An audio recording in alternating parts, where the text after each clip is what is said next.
And what was the frequency of your interaction with Vice President Biden during that time? I can't remember the frequency, but if he traveled in my region, I saw him often. Just, I guess, to get some context. No, I understand.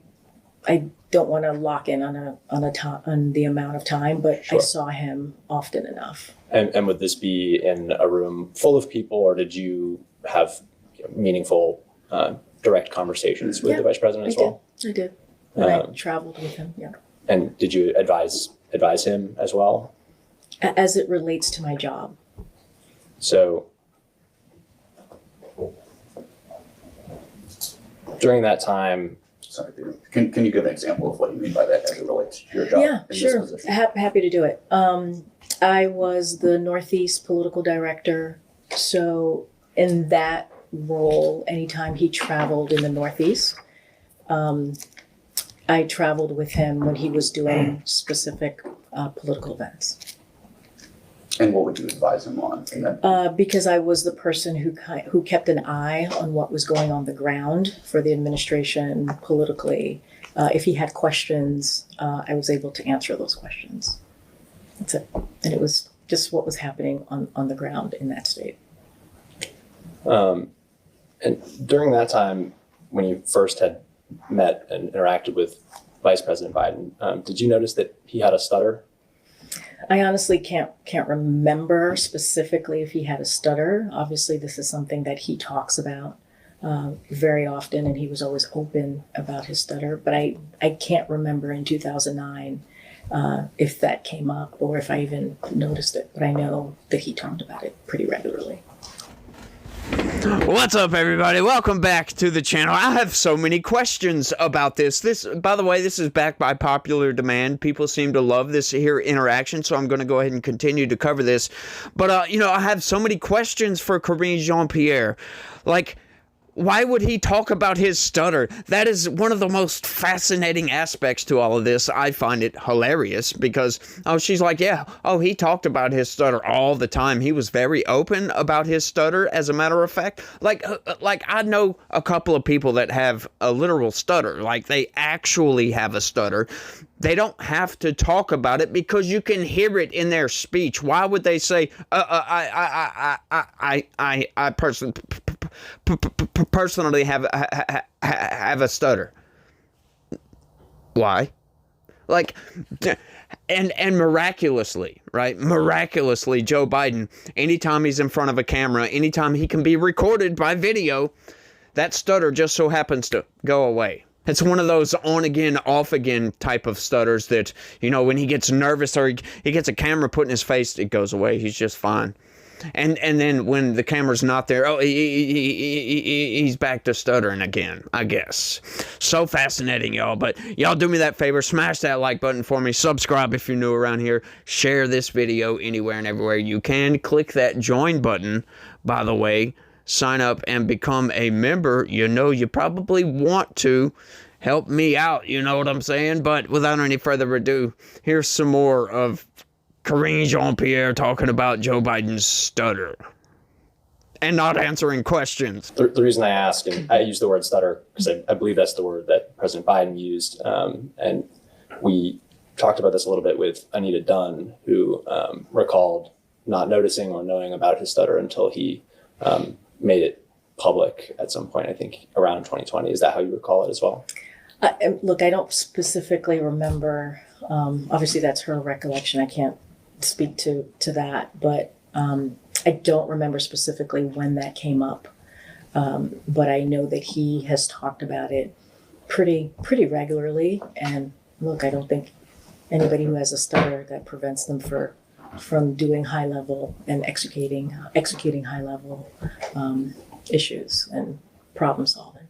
Of course, we're trying to understand sort of a change over time. Yeah. And later on, I think the stutter was an excuse at times used later on in the campaign. So I think I'm just trying to get a sense for what the evolution of that was over time. So you don't recall specifically during that time? I don't. I just know that on the campaign, I do remember him meeting someone who had a stutter, a young boy who had a stutter, and connecting with that young person. And he would have conversations about what was his trick to try to get through his stutter, which I think was kind of like his humane way of connecting with people. That's what I remember. Of course. And this is the 2020 campaign? This is the 2020 campaign that I'm talking about. So in 2009, and I won't hold you to exactly 2009, but in that range, did you ever hear President Biden stutter? I honestly don't recall. I don't recall hearing that. And I did interact with him, but I don't recall that. How would you describe his communication skills during that time? 2009-ish. 2009. He was, the Joe Biden that people talk about, very friendly, very open, wanting to know everybody in the room. He was not like any elected official that I had worked with. He was incredibly friendly and wanted to know everything about you. That's the Vice President Joe Biden that I met. And do you recall him having any trouble recalling your name? Not that I recall back in 2009. Not that I recall. So you don't remember an instance where he forgot your name or maybe somebody else's name around you? No. I mean, I was technically on Obama's team, but I traveled with him from time to time. But I don't remember him not knowing who I was. So when he saw you, he would say, "Hi, Karine," or "Hi, Ms. Jean-Pierre." He would be very friendly when he saw me, and he knew what my role was, and we would just move forward in that fashion. And you mentioned that you worked on President Obama's 2012 re-election campaign. During that campaign, did you have a similar frequency of interaction with Vice President Biden? No, because my role was different, so no. So you didn't see him very often? I didn't interact with him. Not at all? No, because we were in Chicago. They were in the White House. He and the president were pretty busy. And so we didn't see either of them very frequently. Did you have any role in debate preparation for either President Obama or Vice President Biden? No. In 2024, no. So I guess to be clear, during the Obama administration, did you work on debate prep for anybody? No, I did not. And you did not in the 2024, did you do that in the 2020 Yes, race yes, I was. for President Biden? Yes, then Vice President Biden and also then Senator Kamala Harris. Okay, thank you. We'll get more into that later. But, No. So you mentioned you joined the Biden 2020 campaign around May, is that right? Yeah, May 2020. Did somebody approach you for this role? It was a conversation that I had with then Vice President Biden in early of 2019. Don't remember the exact day when he had asked me to join the campaign before he announced, and I was not able to do that. I had a young child at the time and could not commit being on the road for 2 years. And so one of the things that we discussed was in the general election for me to come on board in the general election if that were to happen. So it was a conversation directly with then Vice President? Yeah. Yeah. And then it was revisited in May of 2020. Was that a phone call? No, it was a meeting Where was the meeting? in Virginia. Was where specific? Was that a home or a restaurant? If I'm remembering correctly, it was a home that the Bidens rented in Virginia in 2019 at the time. Can you add a little color to what that meeting was? It was pretty straightforward. It was, come join my campaign, need you on my campaign. It was very straightforward. There was nothing much more than that, being just straightforward and asking me and direct. Did you talk about his time served, Joe Biden's time as vice president? Did he make any reference to that? No, it wasn't a long conversation. It was pretty direct. Sure. And once you joined the Biden 2020 campaign. Did you travel with and former Vice President Biden? It was COVID, so there wasn't not a lot of traveling. I mean, this was 2020 campaign was unprecedented, as I'm sure you all could imagine. And so it was, there wasn't a lot of travel because of COVID. So what did your interactions with candidate Biden look like? It was mostly virtual, to be quite honest, because of COVID. And were these meetings, with lots of participants on the call, or did you interact directly with? It would depend. So occasionally you would have calls directly with candidate Joe Biden? Like one-on-one. How would you characterize it? I would say that anytime there involved information that he needed, or to prepare for a meeting, there would be a virtual conference call. So, I couldn't tell you how many people were on the call. Sure. So, but you interacted with him, whether it be virtually or on the phone or maybe occasionally in person, frequently? Well, it was COVID, so it was mostly virtual or on the phone. And I don't know, maybe I saw him a handful of times because of the moment that we were in. So those virtual and phone calls, were they frequent? We're talking about 2020. I mean, it was a campaign, so they were often. I can't give you the exact frequency. And can you estimate how many times you actually interacted with then candidate Biden in person? Probably, this is just a guess, I would say maybe less than 5 times. I mean, it was COVID, so Sure. it was really hard to engage in person. And it's my understanding that President Biden was mostly based out of Wilmington at that time. Is that correct? I know he was in Delaware.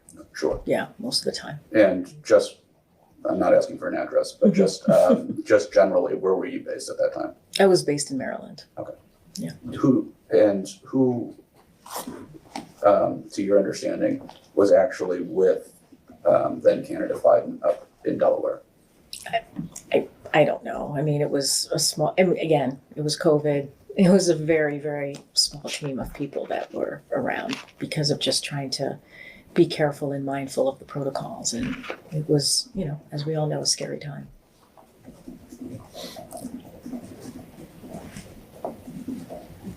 And then I believe you said in August of 2020, roughly, you became then candidate Kamala Harris's chief of staff. Is that right? Yeah, the running mate. Mm-hmm. And could you remind us what your title was? The chief. What your role was exactly? Basically to help manage her team and to get her ready for whatever it is that she needed, whether it was a debate or a speech or making sure that she had what she needed on the road while she was traveling. But it was managing the team, essentially, what chief of staffs do. So you did help prepare Kamala Harris for her vice presidential debates? Yeah, I think she only had one, if I remember it correctly. You are. Yeah. Nice try there, investigators, trying to get her to slip up. And, you can't really slip up all that much when you're not really giving any answers at all. When the answers are so nebulous that you could get out a fan and probably blow the answers away. Just spread out like a fog, for crying out loud. Like, come on, can we get some straight answers? Like, what were you discussing with Joe Biden? What did you consult him on? Oh, well, this and that, and, things on the ground, things that were going on the ground. Yes, current relevant topics. That's what we discussed. Like, are you kidding me with these answers here? Does anybody believe that Joe Biden actually got with a little kid that had a stutter and they met up to discuss their stutter and how they deal with their stutter, as a matter of fact? Like, nobody believes any of this nonsense. Like, we already know the results of this investigation. They voided out Joe Biden's pardons, as a matter of fact. Now, whether that flies through the courts, we have no idea yet. We're going to have to wait and see. But I do imagine that Donald Trump getting that news that, hang on, hey, the GOP, the Oversight Committee, they voided out these pardons, saying that he did not know what he was doing. He was incompetent. And he was not in his right state of mind to sign off on these pardons or actually have the machine do it for him, because we all know it was the auto pin presidency, as a matter of fact. And I love the fact, I absolutely love the fact that Donald Trump changed out the portrait of Joe Biden on the wall with an auto pin machine. That is so funny. I find it freaking hilarious. I mean, come on, guys. We got to give him an award for funniest moment, right? I mean, come on. That's just hilarious if you ask me. But, you know, these people like trying to pretend that Joe Biden had a stutter. I mean, do they not realize that when they make these answers, when they give out these answers, that we have archived footage, right? We can go back and look at Joe Biden. We can look at debates. We can look at speeches. You know, the dude made regular appearances on corporate press TV shows, right? Like, he always was speaking. He was a senator, for crying out loud. Then he was the vice president, for goodness sakes. So it's like, we can go back and look at Joe Biden in 2009, in 2010. We can go back and look at Joe Biden in the 1980s, and not once will you ever come across a clip of Joe Biden actually stuttering to where you're like, man, this dude has a stutter. If we look at the Middle East, I think it's about time we stop, those of us who support, as most of us do, Israel in this body, for apologizing for our support for Israel. There's no apology to be made. None. It is the best $3 billion investment we make. Were there not an Israel, the United States of America would have to invent an Israel to protect her interest in the region. The United States would have to go out and invent an Israel. I mean, everybody, for every once in a while, and then they'll keep going.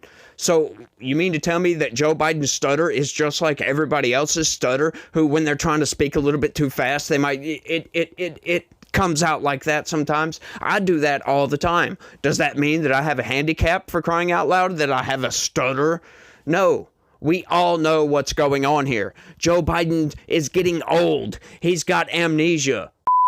He's got dementia, for goodness sakes. His mental faculties are waning. We can all see that. Let's stop playing these freaking games, and let's all admit to this. As a matter of fact, Kamala Harris was on Jon Stewart the other day and said this. I believe he was fully competent to serve. Do you really? Yeah, I do. That surprises me, actually. No, I do. There's a distinction to be made between running for president and being president. What's the distinction? Well, being a candidate for president of the United States is about being in a marathon at a sprinter's pace, having tomatoes thrown at you every step you take. That sounds lovely. Yeah, it's more than a notion. Get involved in public service, ladies and gentlemen.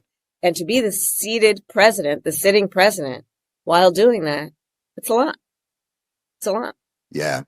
I think it's a hard case to make for people that he didn't have the stamina to run, but he had the stamina to govern. Because I think most people view the presidency as a marathon run at a sprint with tomatoes being thrown at you in terms of governance. Yes, I'm sorry. I'm going to use that in my next video because that's a topic of the video. We're going to be discussing some things, so I'm sorry. But, you know, to reuse a video clip. But yes, she was like, well, you know, there's a vast difference between running for president and actually being the president. And I wonder why that is, Kamala Harris. I wonder why that is. Maybe because he didn't have to do anything. Maybe because it wasn't Joe Biden that was actually in charge, making the decisions. All we needed was his corporeal form. You remember that news article? Hey, Joe, all we need is your corporeal form. That was an actual headline of a news article in 2019 where these people, liberals, knew that Joe Biden's mental faculties were starting to wane and that he was not going to be mentally capable by the end of his presidency. And you're telling me that this dude was fully cognizant of everything that was going on around him, of all the current relevant events that are taking place in the country that a president should be knowing about. You mean to tell me that he's going to be completely cognizant of all of these things, that he's going to know what our position in the world is right now, and he's going to know that, hang on, you know, Venezuela is making this move, and, you know, Taiwan is making this move, or blah, blah, blah, blah, whatever that may be. You mean to tell me that Joe Biden could have done what Donald Trump was doing with peace all over the place. You mean to tell me he could go make all these negotiations? No, he couldn't. He couldn't do any of these things, folks. He wasn't freaking in charge, and we know that. So please, for the love of everything that is holy, stop freaking lying to us about this. We are not retards. For goodness sakes. I mean, look, that's putting a bad name on retards. As a matter of fact, some people that are actually mentally retarded could figure out that Joe Biden was not fully cognizant of his own capabilities. It's insane, folks. It really is. This whole thing, this little oversight committee hearing investigation is an absolute farce for the answers that we're getting on this. I haven't watched the other ones. They put out several of many different Joe Biden aides. And I just don't have the time of the day to go over all of those. I saw Karine Jean-Pierre and thought it would be interesting. So I grabbed it and ran with it. And, the people liked it. It's getting a lot of views or whatever. So, hey, it is what it is. But, I just find all this fascinating. Oh, he was talking to a little kid about his stutter. Like, come on, lady. Are you serious? Do you really believe that anybody believes you? These people are just scumbags, y'all. They really are. And I think that's all I got on this. They just are. They want to lie. Give us an unbelievable story, right? Like trying to tell us, well, I was up on, the Empire State Building, and I just happened to fall over the rail. And on my way down, somebody threw me out of the window a parachute, and I grabbed that parachute, put it on, clipped it in, did everything, secured myself, pulled the string, and it didn't open. Oh my God, it didn't open, and you'll never believe what happened after that. Superman came and scooped me up right out of the sky. And then took me out for coffee. You'll never guess. And you know what? He absolutely refused to give me his autograph. You'll never believe this story. Like, we don't believe you. And it's really insane to think that you would say this with a straight face and think that we're going to believe you, that we're just going to take it in. Like, this is the appeal to authority that default liberals just love for some reason. They will just hear this and be like, well, Karine Jean-Pierre did say that he did meet with a kid with a stutter and that Joe Biden absolutely talked about his stutter all the time. Like, come on. Serious? I don't believe you. Seriously. But it is what it is, folks. Y'all let me know what y'all think down in the comments section. I'd love to hear from you guys. Y'all don't forget, do me that favor, smash that like button for me. Subscribe if you're new around here. Share this video anywhere and everywhere you can. Click the join button, sign up and become a member.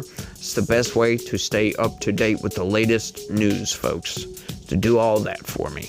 So y'all do that, and you guys remember that God, He loves us, y'all. He loves each and every one of you out there.